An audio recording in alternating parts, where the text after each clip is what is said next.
This is Blunt Perspective. It's been a minute, guys. The last time we posted here was around 1 year ago, and we are back, bigger and better. I'm your host, Laura Kaluli, and today we're going to talk about something that, or rather, a topic that has it's deep rooted in our politics here, especially in Kenya and even globally. But I want my co-panelists to give us their opinion on youth and leadership, and also I think they suggested we also need to talk about women in leadership. I don't know why, but we'll get it from them. So before we continue, allow me to introduce them. From my left is Mutali, Shiv, and Solomon. Fanny. Yeah. Fanny. So before we continue again, let me give them the chance to introduce themselves the best way they know how. So Mutali from left, introduce yourself. Okay, thank you very much. My name is Mutali Eric. I'm aspirant of the incoming MCA from the VC World. Oh, nice. Bungoma County and we are East Coast.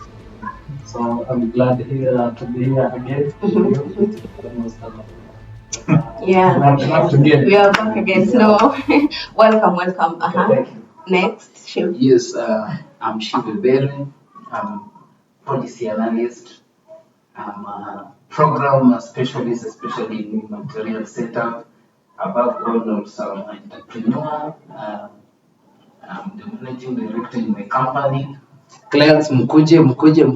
Let me use this opportunity to advertise myself. Yeah. I have a very big company. We do graphics, we do creatives.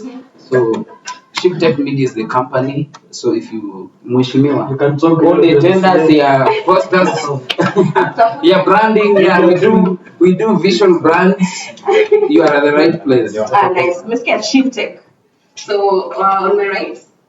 Hi guys, my name is Fanny Wandoe and I am the Human Rights Amplifier. I'm very much privileged today to stand Human rights. for this beautiful topic that says the Kenya that we really want.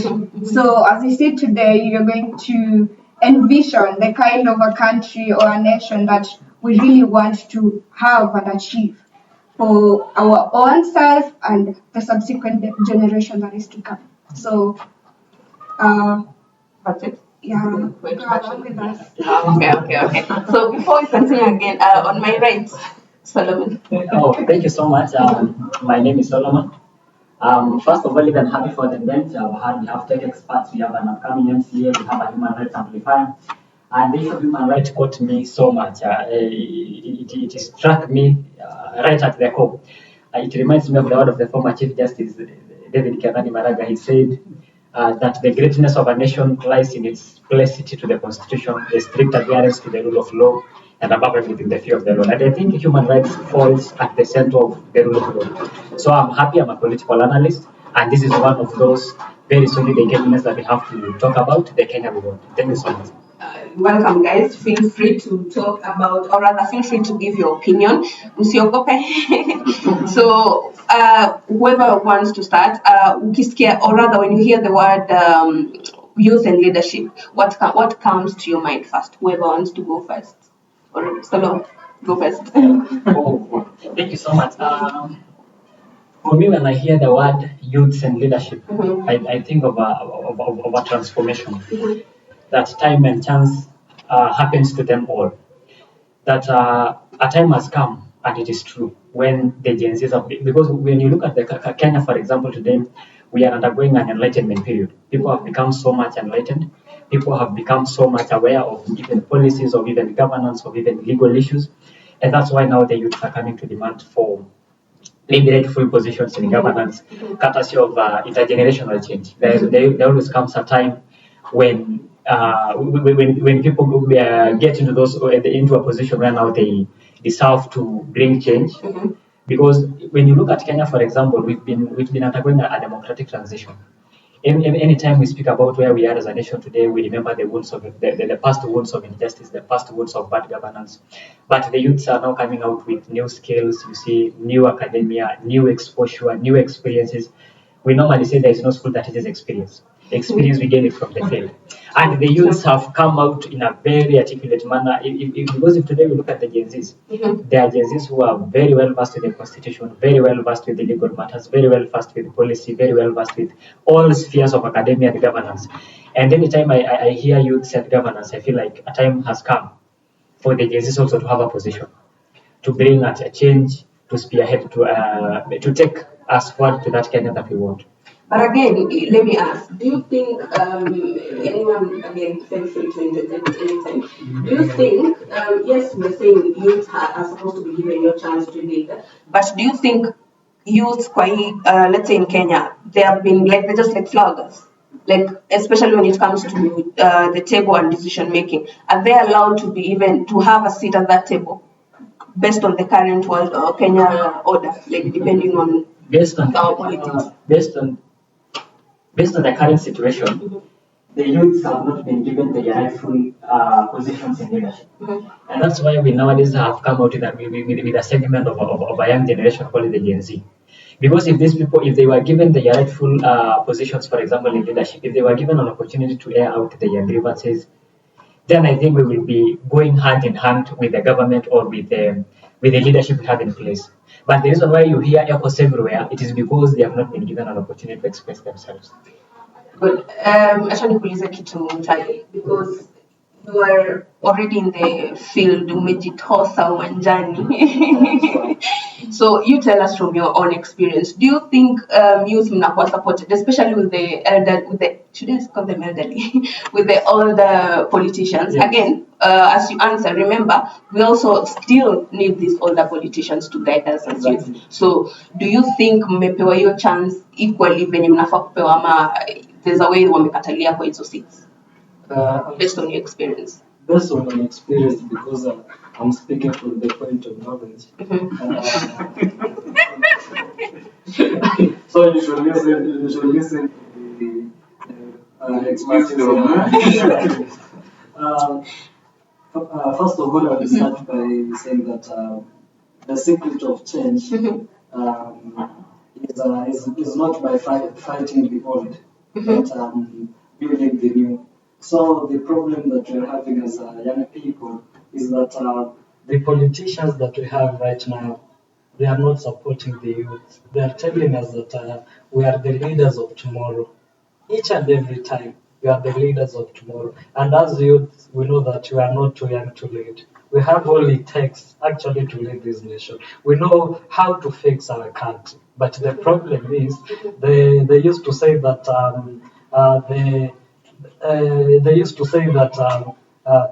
the problem with the government is having the informed citizens. So we young people, we are very informed. We are very versed with the leadership and governance, discourses in our society. So, for example, in my ward, in the district ward, I have went for a funeral. And I want to talk to the people, telling them I want to vie for the MCA positions. So, for example, our area MP or area MCA is the one to invite me. So he will tell me that just say your name, just say your name, just say your name, no more talk. And where do you think anakwambia hivyo? Because ako scared, exactly, because you're used to in the masses. Yeah, exactly. They know that we really understand the constitution. We know their mandate, and we shall tell them that you haven't delivered this. We know your work. So when we try to enlighten the congregants, they don't want to listen to that. So they want to believe to us, So that is the problem. They are not supporting us, and also they are made that the campaigns to be so expensive, for us young people. So they believe that we don't have. But who's making these campaigns be expensive? Is it all the politicians ama ni sisi wenyewe kama voters? Because again, remember, ni sisi ndio tunakubali hiyo 50 bob 200, ni sisi ndio tunakubali. So that is why they don't ask to tell our people that when you take that 50 bob from a politician, you are eating your bursary, you are eating your roads, you are eating your hospitals, you are eating your county government, all services to be delivered from where you are. So they will never let us to tell the public. So that is why. But do you think hata wakiwa allowed to tell the public, do you think the public will even listen really? Because again, remember, these are, allow me to use this word, these are people who are poor. There's no problem. These are people who are poor. We know the society is poor. So hawezi kata hiyo 200. Exactly. So we want to build something that we want to build long-term project for people. For example, where I come from, I don't want to mention. For example, when there is a politician who wants to come and talk to the people, they come. They say we shall be there at 4 p.m. Our mothers and fathers, they will go there by 3 a.m. And he's going to give them 100 shillings, And right now in this economy, 100 shillings is nothing. So we need actually to help our people because they see that they want to live on those small handouts, So I believe that Everyone needs to be enlightened a bit. Not a bit. We need to be enlightened. So for me, the youth and governance, first of all, I believe youth stand a chance to be part of the transformation of this country. But for me also, I believe that the transformation of this country starts at the village. Okay, true. At those people, for example, the Gen Zs. The Gen Zs, right now we are at 1 million new registered voters. We still have like 8 million people who are not Gen Zs. And these people are the one actually that determines, because 1 million, then we have more than 8 million people who are not Gen Zs. And the problem that is facing this country is not even the politician, is that mama at the village. True. That mama at the village is the bigger problem. Let me tell you, some people are saying, oh, Kasongo must go, Kasongo blah, blah, blah. But when Kasongo comes with briefcase full of money at village, any village, the narratives officially change. So for me, I believe like the problem is the way, not the way we behave, the way we are so receptive to those handouts. It drives the politicians now to go and loot that money and come and give us the handouts. You find that a normal voter prefers handouts than services. He prefers handouts that good road. He prefers. They just know. Hata nisipochukua hii 200 hii itaenda kwa mfuko ya someone else, or rather your politician. So even if I don't take this money that the politician is distributing, I won't even get that hospital because they don't even.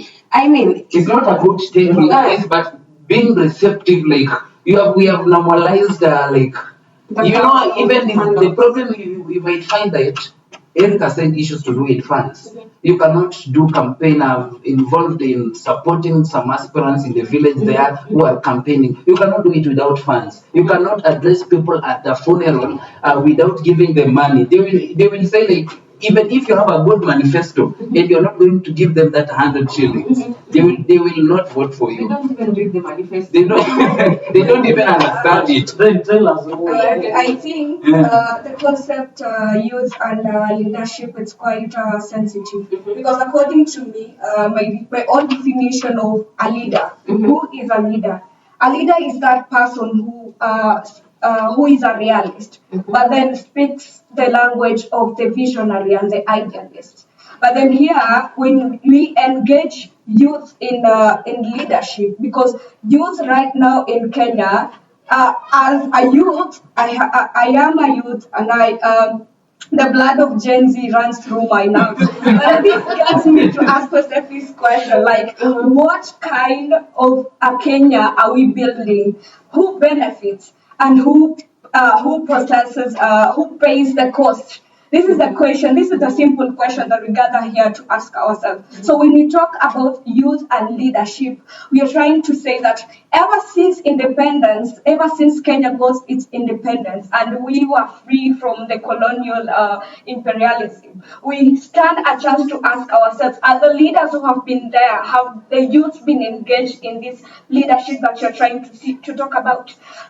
When you trace back people going to protest and people saying that we really don't want this nation, we don't want this that is happening. So our question is, the leaders have, the youths have the skills, they have the envision, the kind of Kenya that they really want to build. But are we given the position to take part in our own nation, to lead or to showcase the capabilities that we are having in order for us to get the kind of a nation that we really want to have? And I am very much tired because I am tired of small explanations for big suffering. I am tired for normalizing pain as if it's a permanent weather pattern. The question is, there's several other events that have taken place in Kenya where it has got us the alarm to ask ourselves as youth in leadership. Why are we not given that opportunity to showcase what we have as youth in leadership for the better Kenya? Again, power is not given, it's taken.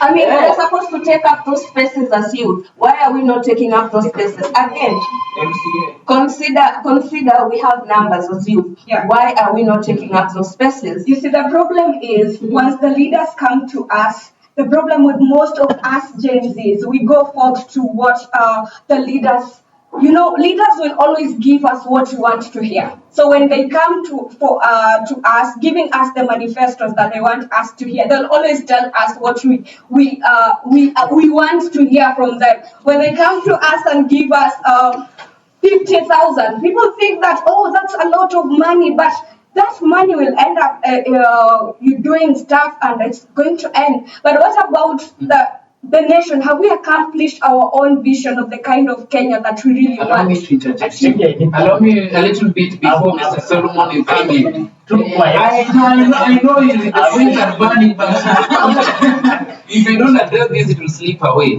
You know, the problem with the youths, I'm a youth.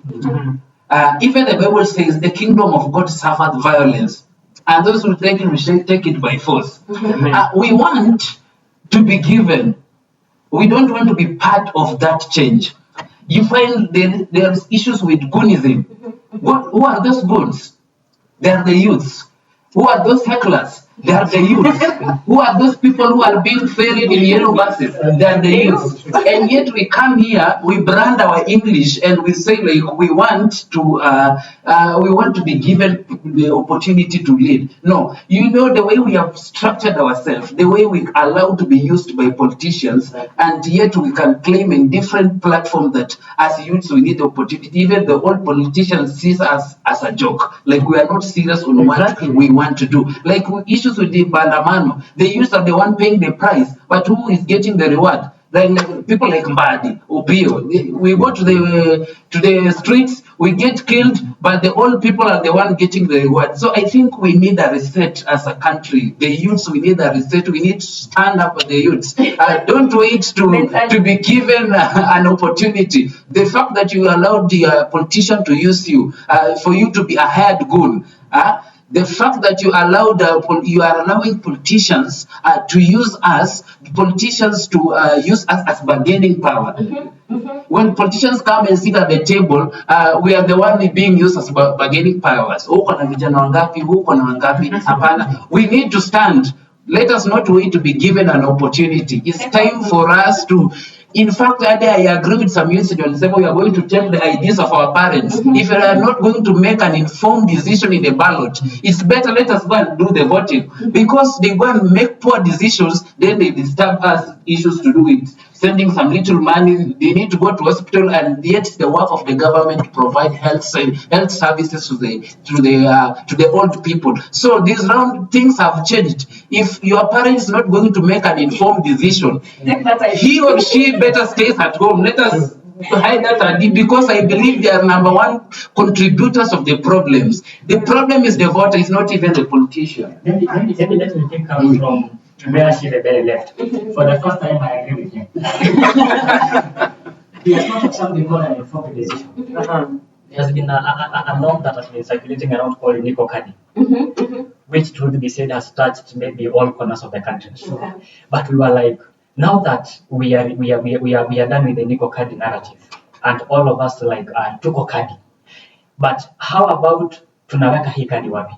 Because look at, we were like saying, which is more dangerous, mimi kuchukua kadi or putting my card in a wrong basket, for example. And in other terms, I'll not go his line. He needs to put me to a segment that I didn't choose to go. But this is the thing. we are talking about two questions will arise here. Okay. Because there is something that we are also getting wrong as agencies. There is something called issue-based activism, and there is something called regime change. And I think those are two critical concepts that we should address if at all we were to cruise the terrain until we arrive at the Kenya that we want. Because look at it this way. If today we say must go as the Shiva Berry is saying, for example, that is, if we say, or as a fact, if we say must go, and if we advocate, for example, for regime change, because I'm looking at it this way, the reason why people don't even believe that the Singaporean is not going to be a reality, it is because they say Singapore prioritized professionalism, and they prioritized, you see, strong institutions. If today we were only to say must go, leaving behind weak institutions, will that really bring change?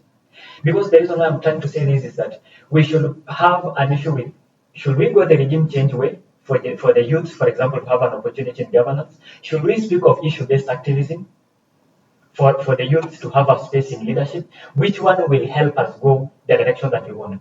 Because you see, the issue of must go as well, if not taken care of, can we must go still remaining with weak institutions, corruption still beating us, patronage politics still chasing us, and that one will not solve, and that one will not help us go to the Kenya that we want. what will help us.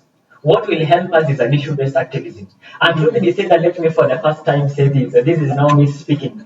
And for a fact, the government that we have at hand is not that bad to be thrown away.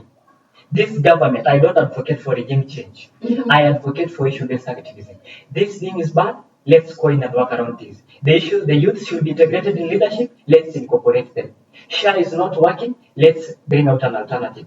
Instead of us just bringing an issue of he must go, remaining with an IBC which is compromised, remaining with a judiciary which is not fully independent, remaining with institutions of government that are not fully, where power separation is not clearly defined, that one will not help us get the change that we want. The viewers, you know, the viewers, I said the youths are number one problem, and this is a very good example of the problem that as youths we are experiencing. We are talking about changing the Kenya. You are here saying. Allow me to ask him. For example, this government it trashes the views of each and every youth.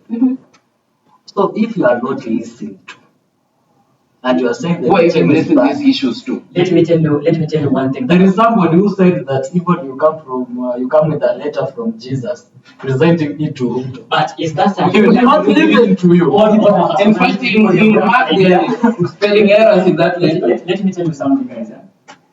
The reason why I'm vehemently advocating for issue-based activism is because me, I don't believe in, you see, loyalty to a personality. I believe in loyalty to an institution that bears results. The reason why, for example, those first world countries are standing today, minus Donald Trump, strong institutions can still propel the United States to greater heights. But, yes, I agree, this regime might be rotten to the roots.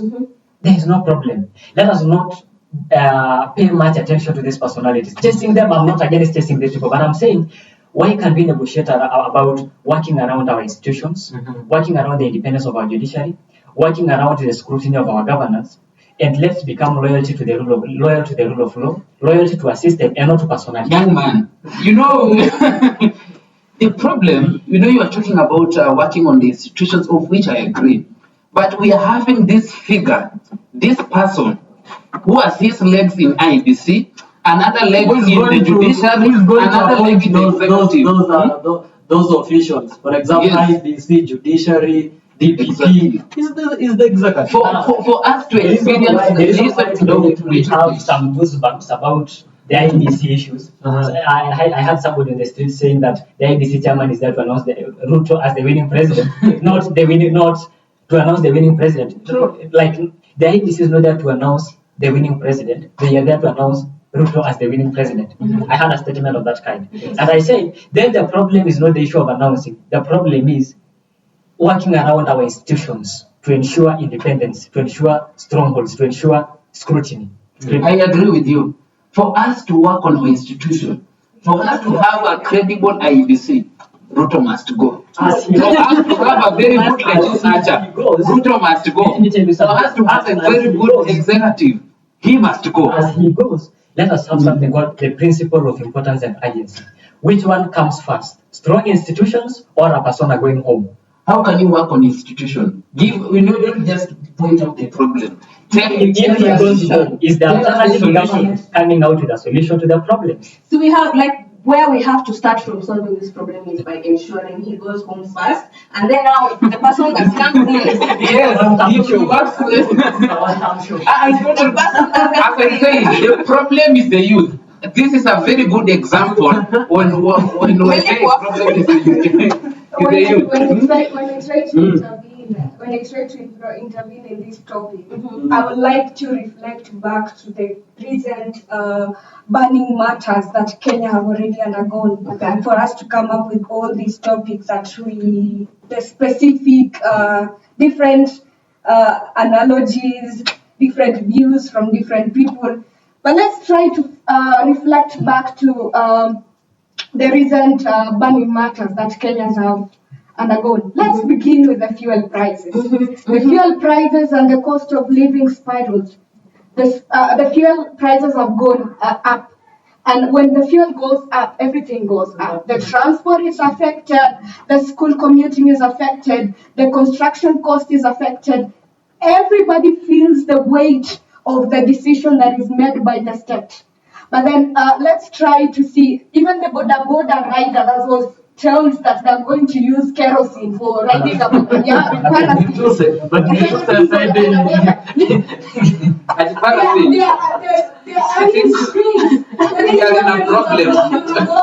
The Mamamboga are outside that. They have to raise their prices, but then this leads to them losing customers. Businesses have to reduce staff in the organization for them to work smoothly. When it comes to oil prices, who are we blaming? The war that is happening or our government, the current regime?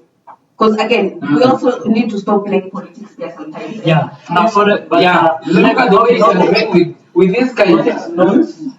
Let us not what? Let us not just oppose for a culture of opposing. Let's be realistic on facts. Let him tell us about fuel prices. Let's calculate him What is going to tell us? For example, the issue of Oil. Let me address the issue of oil. Okay. Address it. The issue of oil, for example, in Uganda, the oil in Uganda is cheaper than the oil in Kenya. Fact. You ask yourself, Kenya, we are having a port. Uganda are bearing the weight of paying the tariffs to Kenya and paying the taxes so that the oil can come from Mombasa to go to Kampala. But Kenya, we are having the port. But you find in Kenya, fuel is expensive than in Uganda. I even saw in Libya the per liter is 3 bob. I don't know if you guys have seen that comparison of different countries and prices. Libya has 3 bob, like per liter 3 bob. Kenya we are at 200 and something. I don't know why there's that. But when we get to the bottom of this story of the oil prices, it is a problem because I remember Ruto signed a G2G. It's called G2G operation. I don't know. Framework in 2023. And he said prior they were operating under it's called open tender systems, where the oil from Middle East was coming in Kenya and they were paid on arrival in each and every month.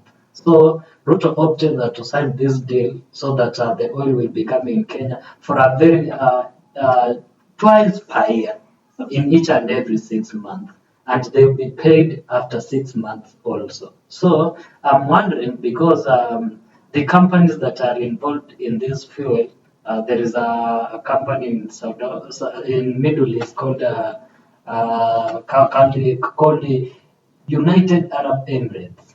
Is that a company? It's a member state, and also there is a company called Maybe this MCU. called I know you don't know. There is another one called Amnok. And so in Kenya, there is 3 companies that are those Middle East companies. What's your point, MCU? I'm bringing this point of view in price. You know the point can arrive in the next 1 hour. I know you don't know this. I know you don't know this. So these private companies in Kenya, there are other one is Gulf Energies, another one is Galana Energies, and another one is Oryx Energies. And some of these private companies are associated with the Kenyan politicians. You know. So what's your point? So my point is exactly the point that I'm trying to make is that when you come to Kenya, the oil price is 207 per liter. In Uganda, it is at 170. In Tanzania, 190. In Ethiopia, you can see it is 118 shillings, which is making Kenya's oil price to be at a skyrocketing level. And you can see that they are all G2G, you know, under that framework. So what's what the blaming government? So this is the government issue. This is the government For you, issue. it's the government issue. And I have been doing my research. Exactly. And I've been doing my research that to see the data, for example, how much Kenyans pay interest, you know, when these companies deliver oil in Kenya, there is no data, you know. So we don't, and also there is issues that Kenya doesn't pay. Kenya owes a lot of billions, you know. So where does this money? So I don't know where this money actually. I also blame the government. Like, I want the government to feel the weight of the fuel prices that it's very unfortunate. That's so stupid. Before you continue, just allow me to say something. Yes. It is very disappointing because you cannot tell me that the oil price, the tax levy was at 8%. Now you push it to 16%. There is also there is a VAT of 7 shillings. You add to the oil, you know. Then you add 40 shillings, and you say you have given 6.2 billion subsidy. Then you go and reduce 8 shillings. You reduce it. Like, you know, in Kenya, we are under So you're serious saying problems. someone created the problem and then gave us the solution? You know, the government creates a problem and finds a way to solve the problem. And the most confusing part is that to cool the masses. the most confusing. They think we are stupid. In short, that's the conclusion that you can make from that perspective. Mr. Shivebere, the most confusing part is that our very own our excellency, the president, You know, when he said that structure your sentence very well. our president will now Please, just go to the point. that the oil passes through Kenya to Uganda, and it's very unfortunate that the prices of Kenya differ from that of Uganda. Now the issue is, I'm standing in as a human rights amplifier. So what's the human rights issue here? Fuel inflation. What I'm trying to say is the fuel inflation is not just economics. I mean, it tends to bring down like the access to the rights of that we're having, because right now the rights to education are being interfered with these rights. The right to health care, the right to even the transport. Right now, I have to go back to Mombasa. I'm from Kisumu County, and I'm supposed to travel all the way from Kisumu to Mombasa, and I have to pay 3,500 as transport. One way. Yeah, that is one way, not to and fro. Previously, how much was it? Previously, I have to pay 2,500. So that's 1,000 plus. That's a lot for me. I know. For common So we should address this matter in a perspective of what kind of Kenya are we building? Maybe I can pick it up from there. And because of the intensity of this matter, I think the human rights violation she's trying to bring on board You see, for us, Kenya, I think we also had a mismatch of priorities when we speak about rights. We normally prioritize a lot the social, the civic political rights, freedom of speech, freedom of, and sometimes we forget that we also have rights, maybe for example, to access good employment. You also have rights to access good job opportunities, rights for this government, for example, to create a conducive environment for the citizens to access employment opportunities. I think that's where she was heading to when she says these oil spikes alone will have a trickle-down effect to other spheres of human life, which will at the end of the day affect the economic rights, for example. And that's why she's speaking about her to and fro journeys to the coast. But maybe let me pick it up from this way. This is exactly the Kenya that we want. A government that is not just legally correct, but practically responsive to the voices of the people. Institutions that will serve not personality interest, but the will of the people. Because if we look at a general translation of chapter 1 of the Constitution is the power of the people is greater than the power of those in power. So the kind of a Kenya we want is a government that gives a listening ear to the people. Just being a government of the people, for the people, and by the people. Just in accordance with the 2010 Constitution and nothing outside that. You said something to do with the institution. Apologies for cutting short. You said something to do with the institutions. We need institutions that like we need to have institutions. But I can't help but wonder, institutions are already there, but it's the systems in these institutions that are not working, which means the leaders that are not working. So from top, they need to go home. Now let me tell you. Because that What do you want to tell us? Now let me respond to that question.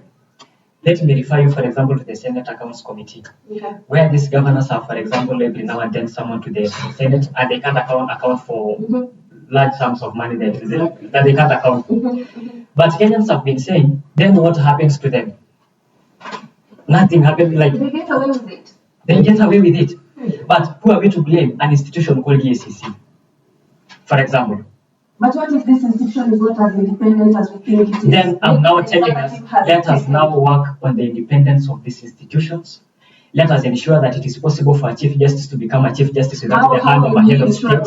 How will you ensure But then that is now the substantive argument I was trying to direct you. Okay. Instead of Shivebele shouting one time, 2 times. Because let me tell you, Kenya is tired of empty sloganeers.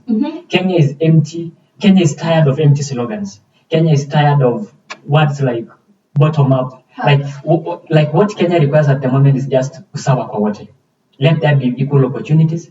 Let there be equal income distribution. Let there be equal opportunities. Let there be access to, you see? Let the voices of the people be heard. And that's why I'm so much interested in issue-based activism and singling out a problem and we negotiate about it. Instead of us coming to a show like this and going the direction that is trying to take us, of, you see, shouting by partisan politics, leaving Gen Zs outside, instead of us negotiating a direction for them.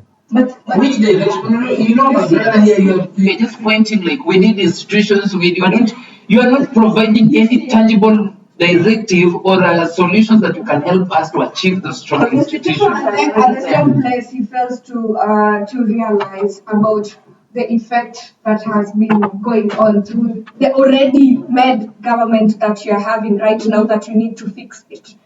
He hasn't asked himself the questions like a thing to do with accountability. Remember, there is a quote that says, when loyalty replaces accountability, then we get into a fear-based, a broad-based failure faster than we can fix it.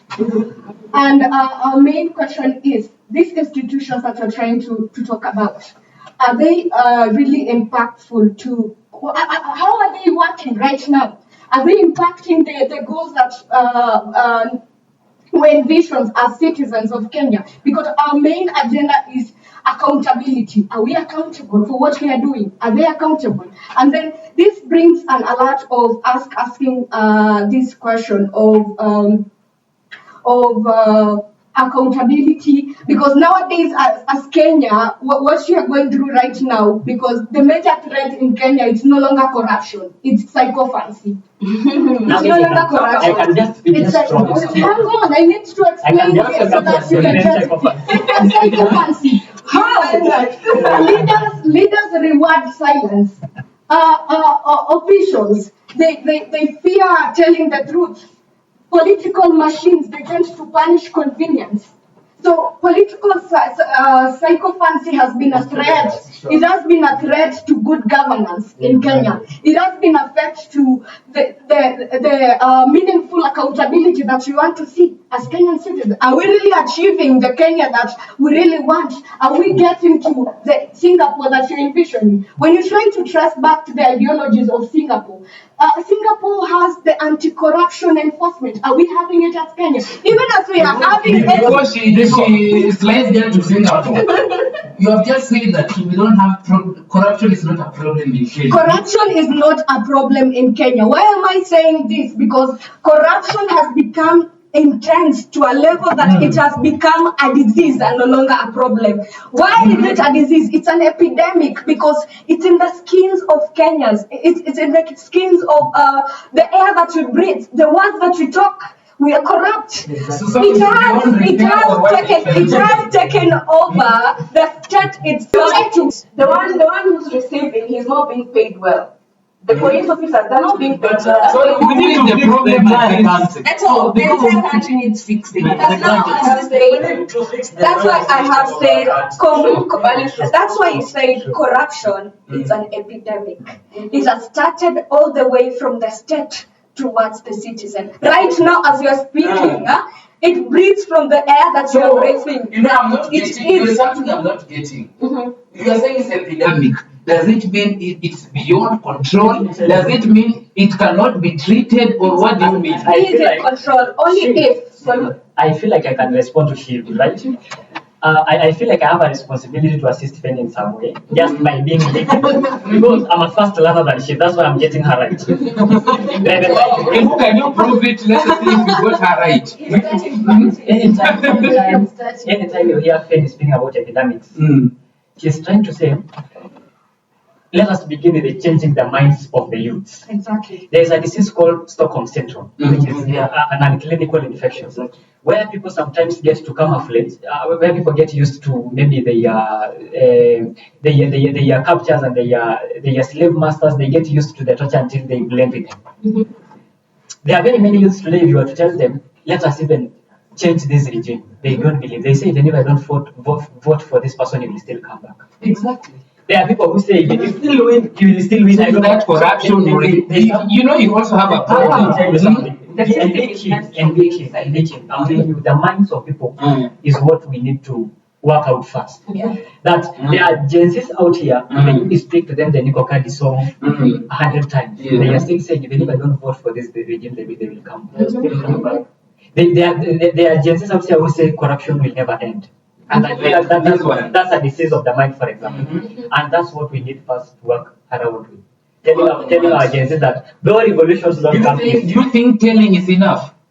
We can work on some things. But do you think ignoring is enough if we don't tell them? You know, you're answering my question. Then you question. That, you think just knowledge is a potential power, but it becomes power when we are ready to act on it, to work on it. And because we are on the software part of it, that's why we are preaching the gospel of potential power. Exactly. Okay, and then I think our host, I think your panelists are just pointing out issues, but they're not giving a solution. Let me give you a solution. Wants to give us a solution. Okay, it better be a good one. In my opinion, the best solution that of the Kenya that I envision to become, the question here is, we have been singing Singapore, Singapore.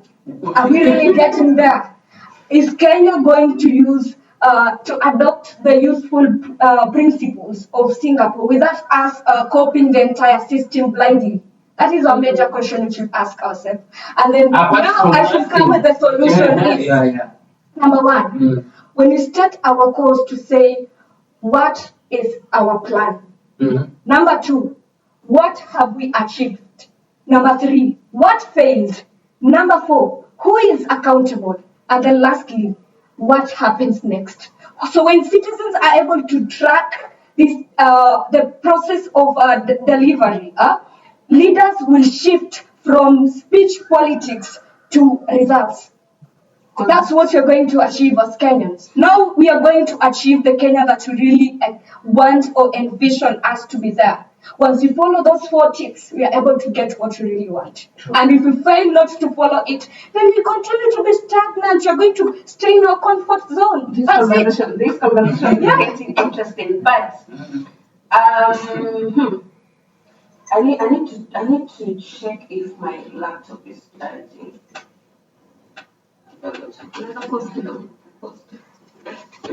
Just for that, you said something. We had a bit going for break, and we were speaking about the kind of Kenya we want. Okay. And we were like, let us prioritize the strong institutions. No, there's something we were talking about before the camera started rolling. I don't know if you want to this things to do with women in leadership. I don't know. I will introduce that, but I want to put him on blast kidogo. There's something he was saying before the camera started rolling. He needs to say it on record. I know, right? Yeah, there was something I was saying, and it's just a fact that Kenyan politics, if you look at Kenyan politics, they are ethnic centered, for example.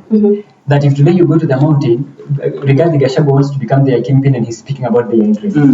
So I was giving an example of where I come from. If today you go to the South Rift, for example, or you go to those pastoral dominated areas like Kajiado, Narok, Samburu, Laikipia, those we also as a community gave the president some ultimatums. We told him, Mr. President, do something for us regarding Amboseli National Park.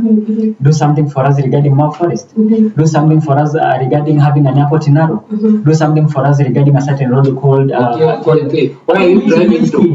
which he did. Then again, the other appointive positions that people normally brag with that maybe this community has this year. Our community also has got a state house controller, has got 3 PSs, and it also has got a CS of defense. So even clear. I'm not like saying these are the reasons for supporting. So what about all that? What I was talking about is that another thing that is shaping our politics is this community ethnic rewards. Like, because we have this here, is it a problem or is it bad or is good? And don't try to be ignorant about this. If the news circulating the media everywhere, it is something we know on the ground. Wanasema sisi tuko na hawa watu kwa serikali. So Mr. Tinka, what about it? You know, you're just pointing. Is it a problem or is pointing it good? As one of the things that the regime is using to maybe to. Is it the regime is using or for their re-election? Is it the regime is using? It's not the regime. It's those people. So you have said when President go to Mount Kenya, it's the people that they demand. But also the community itself. I don't think the regime is the problem. Let me tell you something. For example, what we are using to gauge the success of a regime is the kind of development they do. This development is about the good roads, is about the hospitals they build. And I'm saying, if the regime does so, like the tarmac roads we are seeing today, that I can mention 1, 2, 3, highlighted, we can call those successes, whether you hate it or not. Are you okay? So Mr. I'm okay with roads being built. Are you okay mentally? I'm okay with roads being, maybe I'll not respond. Because we cannot speak of roads when a basic human rights are being violated. We cannot speak of good roads when people are being killed. We cannot speak of road tax levy, the levy that is being taxed on fuel for building roads that makes Mama Mboga cannot access even a basic human needs. So we cannot, development should not come, there is something that after development should encompass the well-being. It's not about the roads. It's not about the good infrastructure. It's about the well-being. But good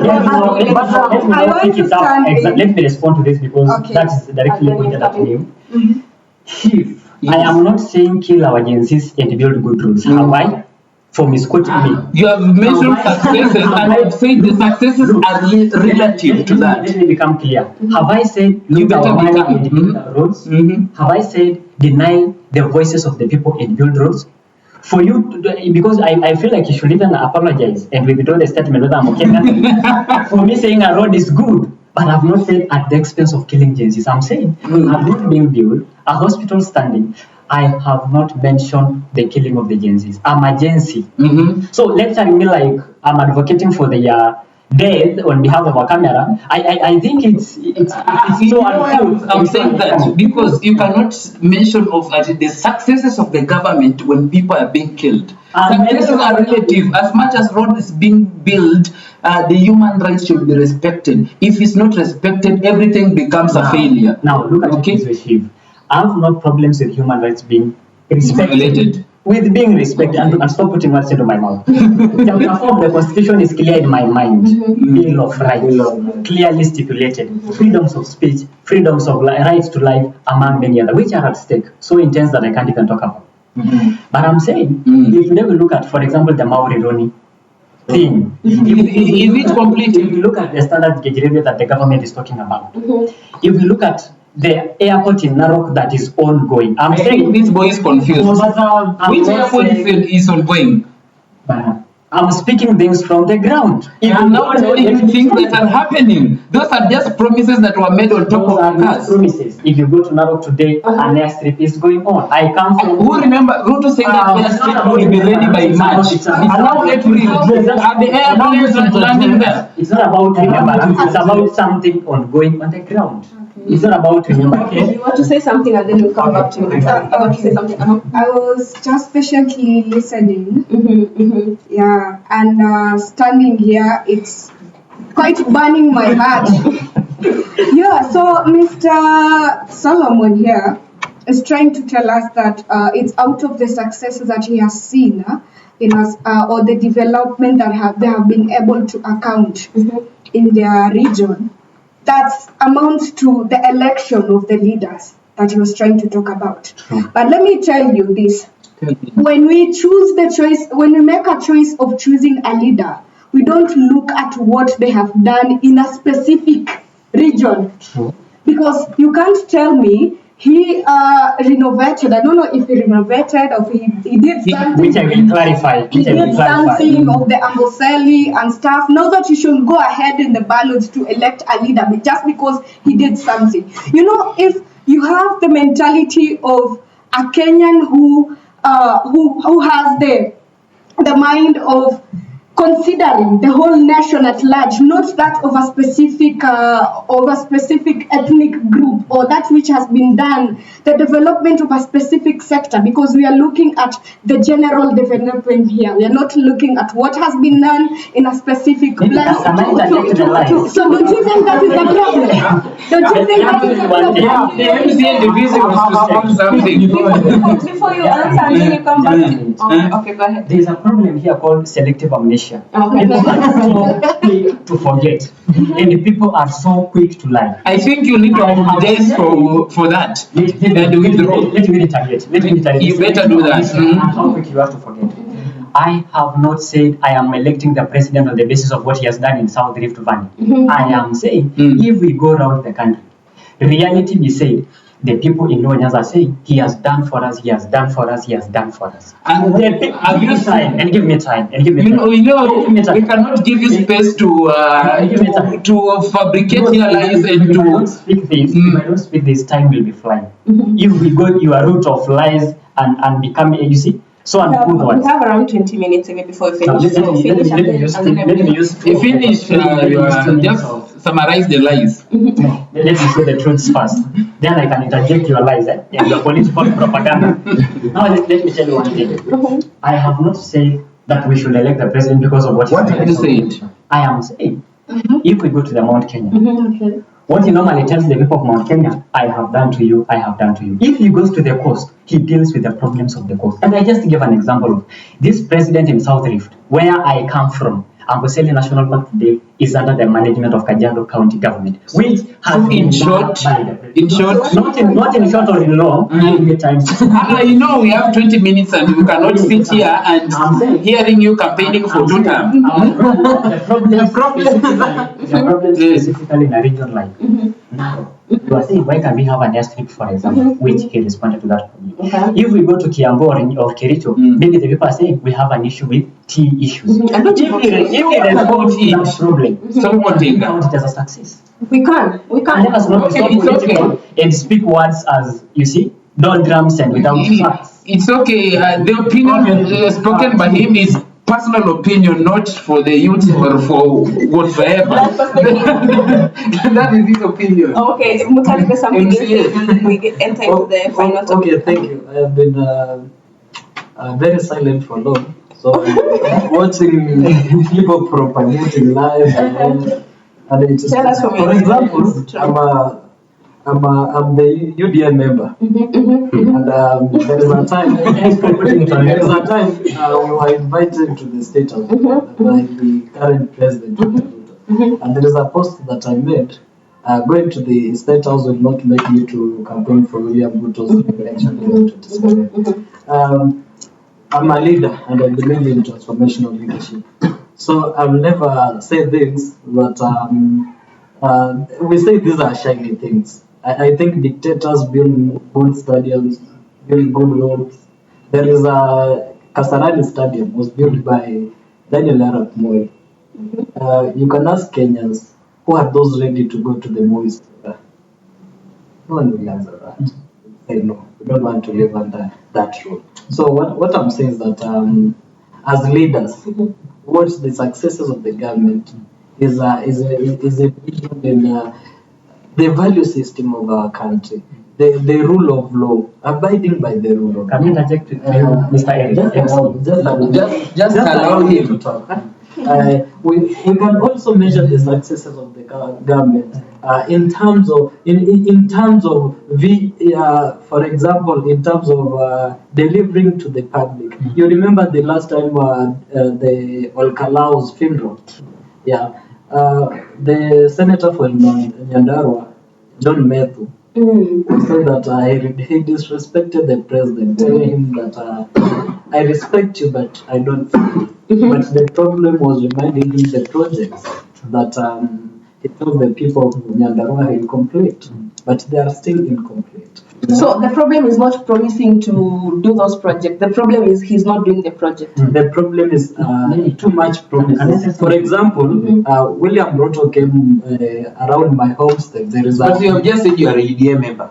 Exactly. You know, being So a you don't UDA understand. Let me tell you. You know, we don't want confused leaders. We want if you are in UDA, please. Can I be heard in silence? Support their policies. You cannot heard in silence. Life cannot be heard in silence. Can I be heard in silence? Please? And then you come in.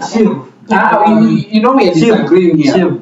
Under the chapter 4 of the Constitution, Article 38, Article 36, we have political rights. You know that we all have rights and freedom to choose the political faction that we want to belong to. But if you have chosen UDA, please stick to their policies. That is we want leaders who have a stand, not leaders who goes where they don't follow your stomach. Let me just follow your principle. Are you principled? If Mr. MCA, you are not principled. No, I'm very principled and I'm very clear-minded person.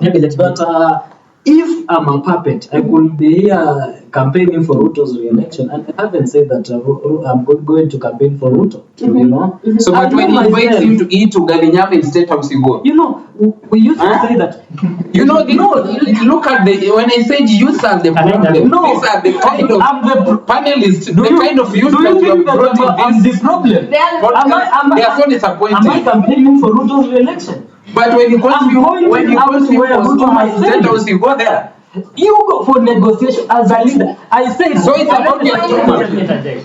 Let me finish one of the ingredients that we are cultivating. I said I can't. I should start. Let me say this one. I pity the people of Ndivisi if these are the leaders that you are going to. I'm not misbehaving. You need to be principled. No, you need to be. You cannot stand with the killers before you tell us they are wrong. But you know, why are you in UDA? Why are you in UDA? At first, maybe let's say political right. Let me say something. No, I'm asking like, why not ODM or any other party? Why not United Opposition? Why not UDA is also the party as the other party. Let me say something. Why are you choosing UDA over other parties? So you're okay to be in the party just because it's just like any other party, but you don't support the policy. Why are you supporting them? I think this Gen Z is confused here. Let's be honest. Yes, you're saying he's not the party, and we understand all the structures of a party and all that. But let's face it, when it comes to UDA, he is the party. He is the face of the party. Exactly. You cannot mention UDA without Kasongo being there. So, for you personally, why are you there? Like, are you there because you support UDA policies, or you're there because you have other, reasons why you're in UDA? So that we understand where you're coming from. Because I'm sure we might be thinking, probably, when you amesema ulienda huko kukula ugali nyama. So, just to clarify to people, si ugali nyama ulienda huko, tell us, like, why are you buying under that? Exactly. That question was already answered. That's not your question, Mr. Solomon Tinga. If you had been king. Allow him to answer, to clarify why did you are trying to if you had been king, that question was already answered. of his choice of his own. we are not we are okay, but you cannot say like I can go and eat there, then you come here and tell us like Ruth has done this, which is not okay. But you need to be principled. Can I say something? Okay. The beauty of this show does not lie in interjecting points of people carelessly. This goes to Shiva Bed. It baffles me for someone to put words into your mouth. To say you went to eat ugali nyama, which the person involved did not do. I think this is very unfair. He did it. He posted it. He did it. Maybe where we are discussing the kind that you want. So that's why I want him to. That's why I want him to elaborate. Yeah. You see, let me. Mr. Solomon Tinga, you are not the host, so allow the host to run the show. You want. You see, we are live. Let me tell you something. Me entering into this house does not mean I conform with the pattern of this house. I can correct a few things. Okay. You throwing arrows at Mutali, choosing the party to be. You see, him being an UDA candidate does not mean he auctioned his brain. He's still thinking about good policies and good governance. Thank you. So he says, I am in UDA, cut as your father political interest. For example, it's the most marketable party in the area. So it's about interest. Him being there does not mean he has auctioned his brain. I understand what you guys are saying, but please remember we are talking about youth and governance. We are talking about youth and governance. And when we talk about youth and governance, it's about good governance. Yeah. We cannot talk about good governance when a fellow youth is going to a party that oversaw killing of 50 youth journalists. I'll refer you to the issue of Kasumel Makauri. The whole nation went online viral saying he made a mistake for joining ODM. But somebody came out and defended him and said, how could he even speak about the transformational leadership while he is outside? How could you even become a literate without going to school? So the two of you and totally agree you have to fight the system from inside, not you can't fight it from outside. So how can I take poison and expect the other person to die? Now that I know how good governance operates, I can't do it from the blue moon. I have to come to the ground. Let Mutali join this government. It's, for example, maybe the most marketable political party. So it's about marketability, or it's for about him to access office where he can be in a position to what are we telling you? Mr. Shiva Berry, you fail to understand. You fail to understand, and you are failing to understand. Give us time to speak inside. Just because, let me pass this across. Just because a family is bad, it doesn't mean the entire family, everybody in that family is bad. And it doesn't mean no one should come to that family. So what you're trying to say is, Honorable Mutali here, being a UDA member, it doesn't define him that the fact that you are advocating for good governance for among the youth, it doesn't mean him going there is going to corrupt him to the person that he intends to be. He can have different motives, so long as his motives are right towards the kind of Kenya that you're trying to envision. He has his own interest. For him being my question was now, I was asking him his motives now. Like, I wanted him to elaborate the motives so that someone cannot misquote you. Because, of course, the way Shiv is reacting is the way I'm sure the viewers are going to react if they see you are a youth and you're in UDA. So they want to understand, why did you go to UDA, apart from being a marketable party in your area? Eating nyama in State House. You said that, I didn't say that. Apart from that, what is the real aim for you joining UDA? Is it changing the systems from inside? And what is it that you don't agree with that UDA that you can, you intend to advocate for change in that party? Exactly, and I wish that my brother here will Allow you speak. will allow me I to think be heard in after, silence. okay, after you have spoken, I think I also need to be given opportunity to say why I'm not agreeing with all of Oh, it. exactly. Okay. So let's listen to. We all have political rights to talk. Okay. Yeah. So what I want to tell my brother here is that there is a quote that I started with in this talk show, and I said that the secret of change is to focus all of your energy, not to fight the old, but to bring them. So I want to tell my brother that, for example, during the 2024 Gen Z Mandamanos protest, the problem that failed, we as Gen Zs, we failed to be in government because we said we are leaderless. During the intergenerational talks, the Gen Z said that we are leaderless. We cannot come to the negotiation table. You know? And the Gen Zs, we were seen as the fools on the table. We never presented ourselves. And therefore, the rescuers, the ODM, such characters as bad. Please just answer the as question bad. of the host. Why you? I don't know What's if the you are motive? See, I think he's not going straight the You point. are not understanding me. If I'm not understanding, speaking just go straight the point. Saying, okay, I'm in the ruling party because of this, this, can I and be this. heard in You know, you silence? cannot beat stories Okay, here. Can I be heard in silence? Mr. Shiv, let's give him time to. Just give him an opportunity, but you need to be straightforward. Okay, because Please be we're straightforward. also running out of We time. are running out of time. That is why and Please just go straight to the point. MCA. Some figures of the cooperative find them in the government because we failed to show up to the negotiation table.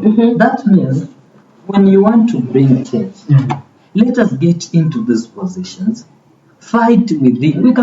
We cannot fight for the change while we are outside the government. You know, and it is incumbent upon us as the people, as Gen Zs, to like. I want to tell my brother, if you see every problem to be like a hammer, then the solution will be the nail. That is for sure. Because he's here that when you are associated with the UDA, you are a bad person, you know. So that is the problem. So as young people, let us get into this system. We cannot fix the value system of our country when we are outside the system. We know the problems of our country. We understand how to fix them, but we cannot fix them while we are outside the government. We are fighting the government. You cannot fight the government. Let us. You remind me of when. Okay, let me say something and then we'll get. You remind me of when Jalango joined he vied with ODM. He won the elections, and then immediately after all the election, he went to join. I don't want to say the government, but he was on the side of the government because we saw him in State House, right? We all bashed him for why was he going there and all that, but now it is 4 years because we are voting next year. So 4 years later, we have seen what him joining hands with the government has done for Langat. If you see the development project, I want to assume the development project he posts because I'm not a resident of Langata, so I wouldn't know nasijakwa Langata in a while, so siwezi jua kwa ground. He's the most incompetent MP. I don't know. I think this show is biased. Why do you think he's incompetent? And from my opinion, okay, personally, Jalano. You know, I think as a country we are going through a lot. Like without politicizing everything. What do you think that guy is working? Okay. Look at the project. I've got what you have said, was the host. Maybe to start with where you have stopped. First of all, development is a right. It's not a privilege. Yeah. You need to understand that. If I'm an MP, if your MP is not going to ask for those development to cause parties or development, who do you blame now? There is allocation.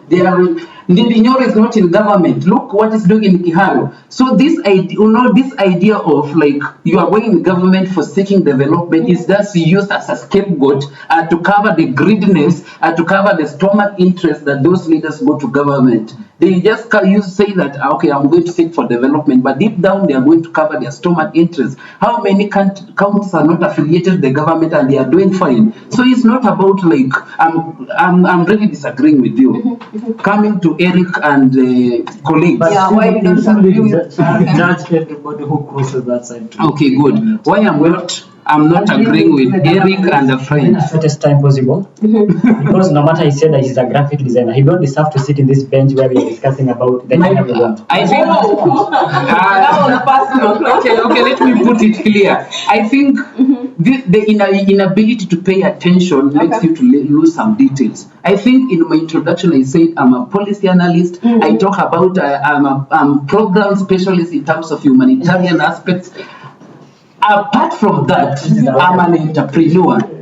Okay, I know it may sound alike since we are still studying, but for us who are completing, we know we have been there. I've been working in an NGO setup, so of course I don't have anything to prove to you.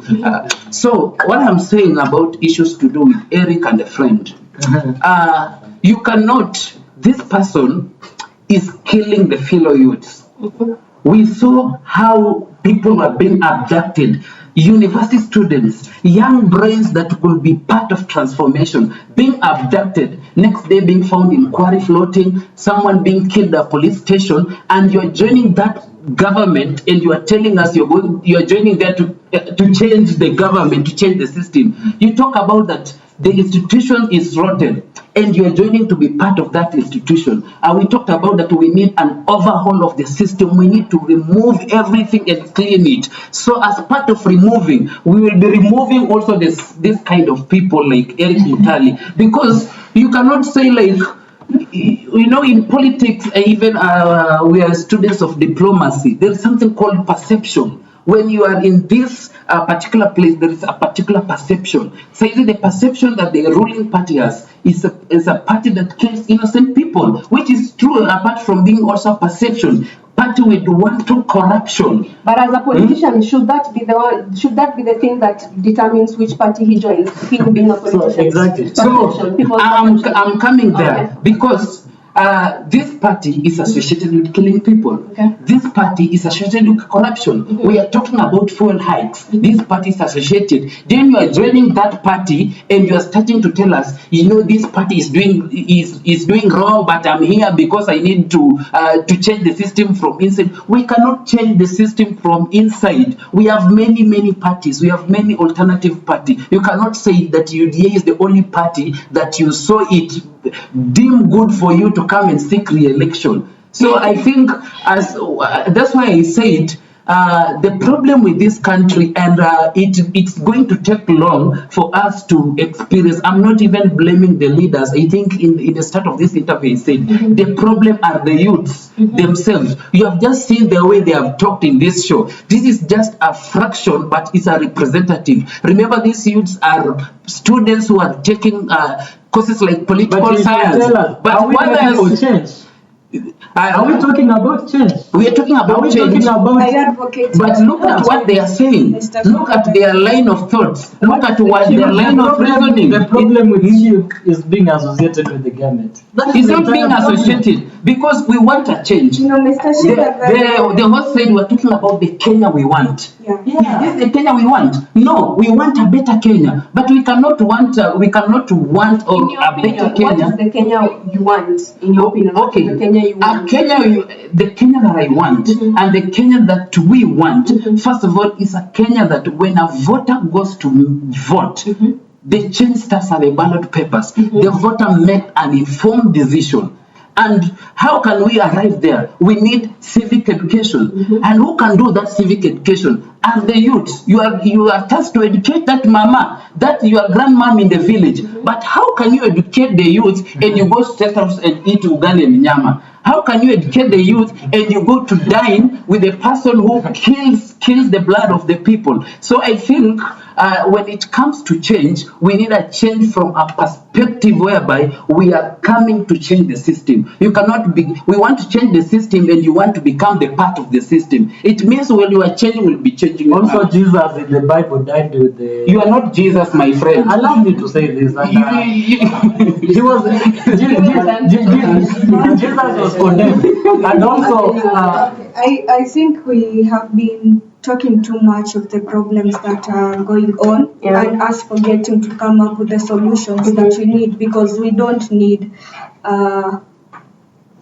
hear about the problems. We know them, they're there. What are the solutions?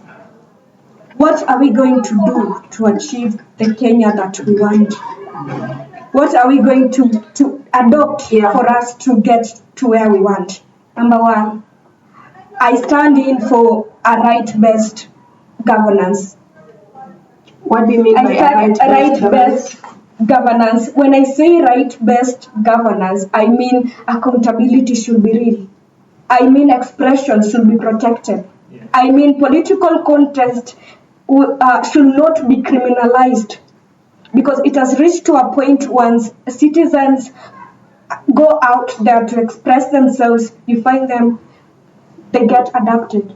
Because leaders are afraid of telling the truth. You know, it is a high time we note out that there is a difference between leaders and politicians.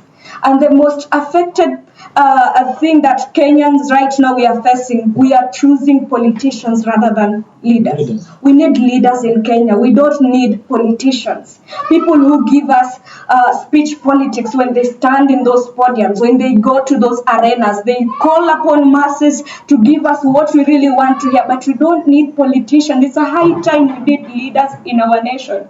For us to account leaders. Because again, we're always saying we're always saying we need leaders, not politicians. But in the is not part of the leaders you're going to mention, like the ones seated here. I know you want me. I really know you want me to count out of someone, and then you will go ahead to tell me all the bad things that I have done. If you just mention, no one will interject you. Mm-hmm. Just that kind of leaders that are not politicians. I began by defining my state of who is a leader. So whoever feels like they have the I think you are not even helping also. I am helping, indeed. Because if you cannot give us an example of that person that you are describing, the reason as to why I don't want to give you an example is because you are going to reflect back to the negative and we have said you are not going to interject you. That person has impacted. He might be a good leader to me, but not a good leader to you. So, you know, the inability for you even to say, okay, this is the kind of leader. Mr. Shivere, I once said, that's why I'm giving a solution. But your solution is not explicit. You are not pointing down there. Mr. Shivere, can you grant me my right to expression? I think the host was sleeping in your job because I am trying the panelist is not giving the answers the way we want. I think it needs to be directed. Laura, she has a right to explain how a leader. What is a leader? She explained. I began by giving a definition. Exactly, explain it very good. I agree with you. Mr. Shivere here is full of hate speech in him and a lot of and I am a lady of peace, and I always state facts and I always state what I want. So he will define. So you're discussing me instead of. But what I'm trying to tell the public is, we need leaders of action, accountable leaders. We call upon accountability that is real in our own nation. Number two, we want our expression to be protected. We need to express ourselves. It's our due duty to state what we don't want in our own nation and what we really want to achieve. Number two, political consent is not supposed to be criminalized, because we've lost many lives outside there because our rights have been violated, but it's high time we call upon of that Kenya that you really want. Mr. Shibebere, you want me to mention a leader, but I know once I mention this leader, you'll go ahead to tell me I don't have a all problem. the If I mention Eric Mutali here, I don't have a problem. What is the Kenyan You are not here. The leader that you are over there, I said I define leadership as a leader is someone who is a realist, and they are able to speak the words of the idealist and the visionary. That's my definition of a leader. What is the Kenyan? As I wind up, what I was trying to give as a solution towards the Kenya that you really want to achieve is the reliable services. Okay. We are tired of the empty promises that you've been giving. It's high time we implement and we bring things to reality. We are tired of the speech politics amongst our own leaders. We are tired of the drama that we see in the social media of the leaders that are trying to give us. It's high time we try to implement what we really expect in our own nation. Be it educational sector, be it healthcare, be it the industries. We want to become the Singapore, but are we getting there? Are we adopting the useful principles that are going to enable us to get to Singapore? Those are the kind of questions that we should be asking us. In order to get to the Kenya you want, right? Exactly. So before I come back to you, Solomon, so personally, the Kenya I want is, as we get into the final topic, the Kenya I want personally is a Kenya where there's 100% inclusivity, regardless of your gender. I'm looking forward to a Kenya where women will be allowed to lead and not be judged for the same things their male counterparts are doing. Off camera, I remember, and as I'm bringing this topic, you will also give opinions as we wind up. Off camera, I remember we were talking about how in Nakuru, you guys gave an example of Nakuru County and the leader of Nakuru County. I don't know if it's safe to mention names. Susan Kihika. We should mention names. Sitaki kuona hapa nje Subaru. Anyway. So, you guys had and as a woman, I took offense of that because I was like, you guys are blaming Kihika for doing the same thing yenye the male counterparts are still doing in the same field. You guys are blaming, and when I say you guys, I mean men. You're blaming the president of Tanzania, Samia Suluhu, for doing the same thing that the male counterparts in that field are also doing. So for me personally, I'm looking forward to a Kenya where we will have a lot of women in leadership. That is my Kenya I want. So back to Solo, the Kenya you want. Again, I understand off camera you guys had a lot to say about women in leadership and how women in leadership are not competent. So I'm curious now that we are on camera to hear your opinions on women in leadership and why you guys think women shouldn't be allowed to lead because they are not competent. And again, mulisema tuna lead na emotions. And continue. No, thank you so much.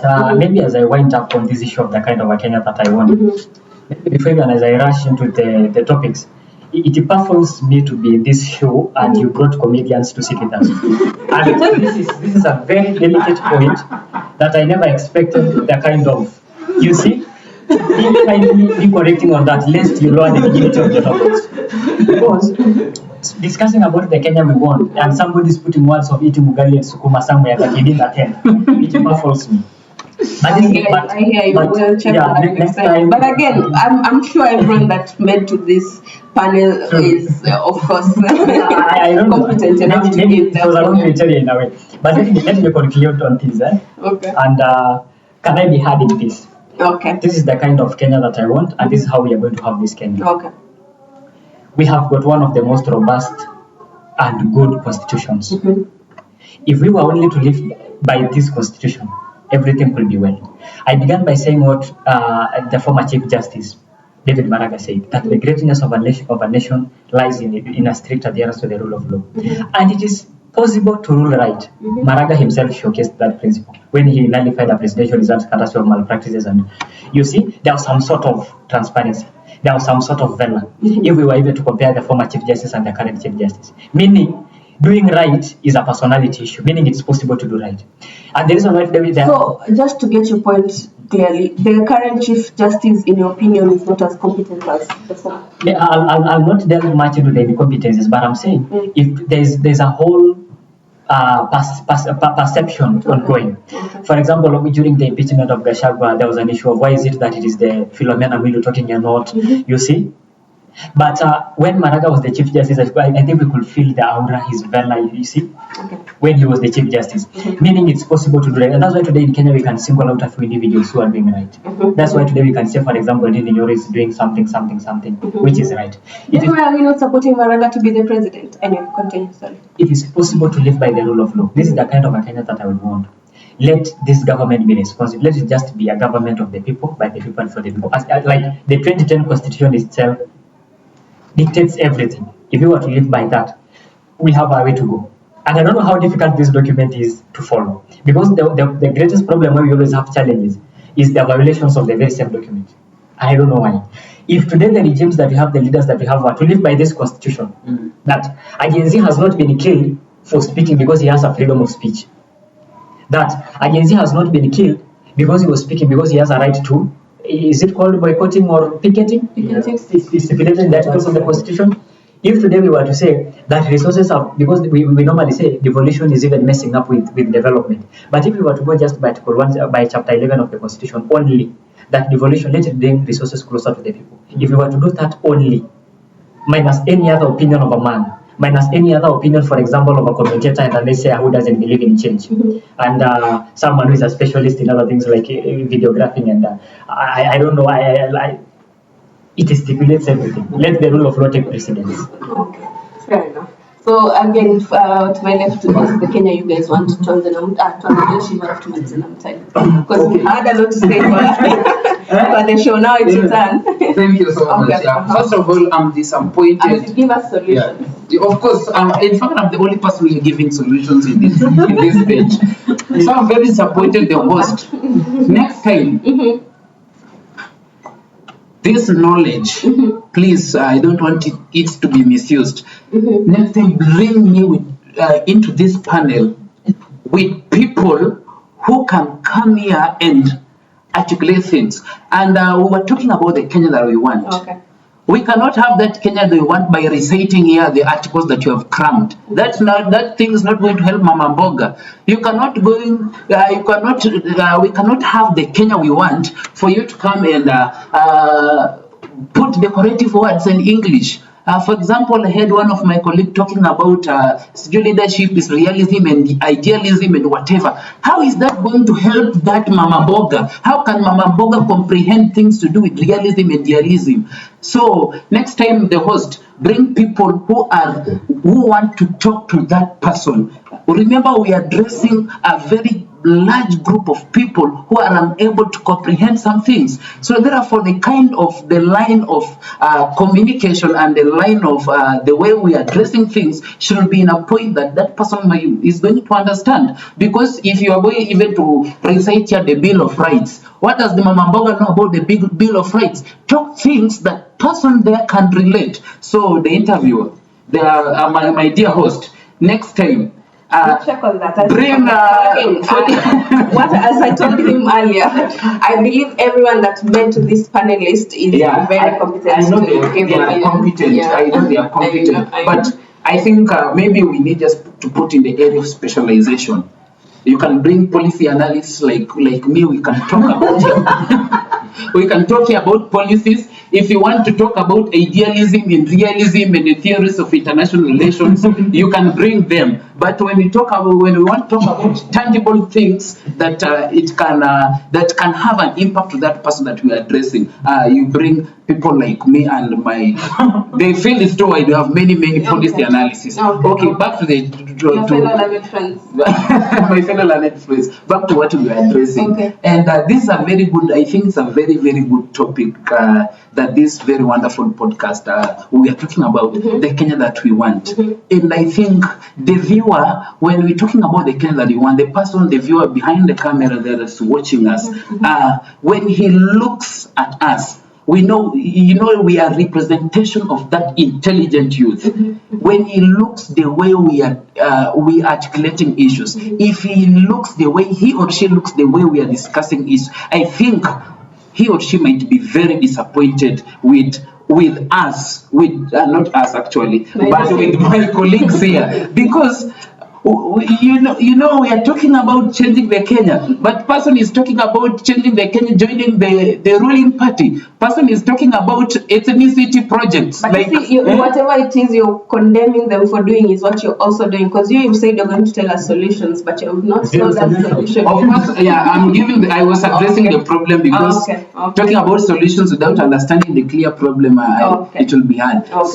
So in fact, if you are very careful, if you are paying attention, for him, he was looking for comical relief, laughing at points, thinking I'm a comedian, while I'm giving here substantive points. I talked about civic education, and I said that if we want indeed to have the Kenya that we want, we need to embrace civic education. We need to talk to the voters. We need to talk to the people at home, to the people at the village, so that they know that handouts that they are receiving, they are the money that has been looted in SHA. They are the money that has been looted by these petrol prices. So they need to understand that the money that they are being given is not that the politician is appreciating them for attending the meeting, but is giving them the money that rather will be spent in enhancing service delivery to the people. So the one thing for us to achieve the Kenya that we want is, number one, change comes in the ballot. And if we want change, we need to wipe the system. We cannot have people from the ruling party wanting to vie and telling us that they are going to change. No, we need to wipe the system. We need to have a reset, and having a reset entails to make an informed decision. And for me, I believe the Kenya electoral system, the way it's structured, even if my colleague talked about some of the youths are going to vote because they know if they will not vote, that person eventually will pass. No, but the way the system is structured, and I really love the 2022 court ruling that elections in Kenya are completed at a polling station. What is being relayed at the polling station is the final verdict. Therefore, there still stand a chance for us to change Kenya in the polling station. What is being elections will be rigged or whatever. Even if Ruto appoints his mom to be the IBC chair, he is still going home. Therefore, what I'm saying is we still stand a chance in changing in having the Kenya that we want in the ballot, by educating voters, by ensuring that the voters are voting not based on the money that they have received, not based on what the number of appointments that the president has done in a particular ethnicity, but based on, is this person having the value of the people, having the agenda of the people. Remember, even dictators can build roads, even dictators can put in. Russia is one of the most industrialized country. China doesn't have multi-party, but they are very good in terms of infrastructure development. Therefore, let me also mention an Article 22 of African Charter on People and Human Rights. I know Mr. Solomon Tinga, you don't know that. Article 22 of ACPHR, African Charter on People and Human Rights, talk about right to development. Right to development entails that the development is participatory. It ensures the well-being. If the well-being of the development is not about economics, it's not about the GDP, but if the well-being of a person is ensured, does this person have a very good well-being? Is he good psychologically? If the person is being killed, if you are being killed and Ruto is building roads, that is not development. Development comes with the well-being of a person. Very interesting, very interesting. So, Mutali, as you tell us the Kenya you want, Mr. Solomon had said, interact with people on streets, people are saying, why should I vote yet, knowing very well my kura itaibiwa? Encourage that you're already in that space and you're vying. So encourage that voter for indivisi to go and pick, to kuchukua kadi na hiyo, because unajua it doesn't end kwa kuchukua kadi. Because you know kitu pia we are not telling people like, yes, utachukua hiyo kadi, but are you going to wake up that next year August, the elections was nothing the second week of August. Yes. Are you going to wake up that August to go and vote? So kuchukua kadi is not enough. Kuchukua kadi, but make sure in August you're voting. So I want you, as we wind up and as you tell us the Kenya you want, encourage that in the VC word comrade, because we are calling them comrade, right? Encourage that ndivisi word comrade to chukua kadi na make sure you siku wameenda kupiga kura, and tell them why they need to vote that in August 2027. Okay, thank you very much. I will start by saying that we are all the products of this environment, but we don't have to be the victims of the circumstances that we are in. Okay. So it's very uncalled and very contemptuous to hear my brother say that Article 4 of the Constitution, the Bill of Rights, it means nothing to Mama Mboya. Say that Article 6 on leadership and integrity, it means nothing to our people. So I'm wondering, what Kenya do we want if we cannot actually abide by the law? Chapter 6 and Chapter 4 of the Constitution is very detrimental in the country. So it is very disappointing to hear from my brother here. I will be mentioned I'm a comedian. And I also want to tell him that educating the mind without educating the heart is not education at all. And also allow me to say this: it finds people to have a lot of attitude of it that our degree is just a piece of paper, but the real degree is staying in our behavior. What we behave, how we behave with our people. So the Kenya that I want, yeah, the Kenya that you want is we wind up. I'm a transformational leader, who believes that I have political goodwill to do to do good for the people, and also to carry the aspirations and the ambitions of our forefathers that had for our country ahead. The Kenya that I want to believe in the software part of our country first before I believe in the hardware part. Elaborate software hardware. Software part, I want to believe in the country that believes in the value system, that believes in the human rights, that the country that doesn't see, for example, violating the human rights in, for example, the judicial killings, the country that is guided by the rule of law. And I want to say that my brother Solomon said it. It is very possible for a country to be ruled in accordance with the law. So what I want to see that my country is the country that we believe and we find a place to believe in our country. I used to say that this is not the country that we have to live in. This is the sort of country that we should have. We have to get into the system. Fight the system while we are in the system, as I said. So I want to encourage my brothers here that let us not find, when you are, for example, even in the open provocation, don't find it difficult to stand by your side. Many people will talk a lot, but I want to tell you that a true leader, you are not determined by the joy that you bring to your people, but the struggles that you persevere and endure to bring the outcome that you want for your people.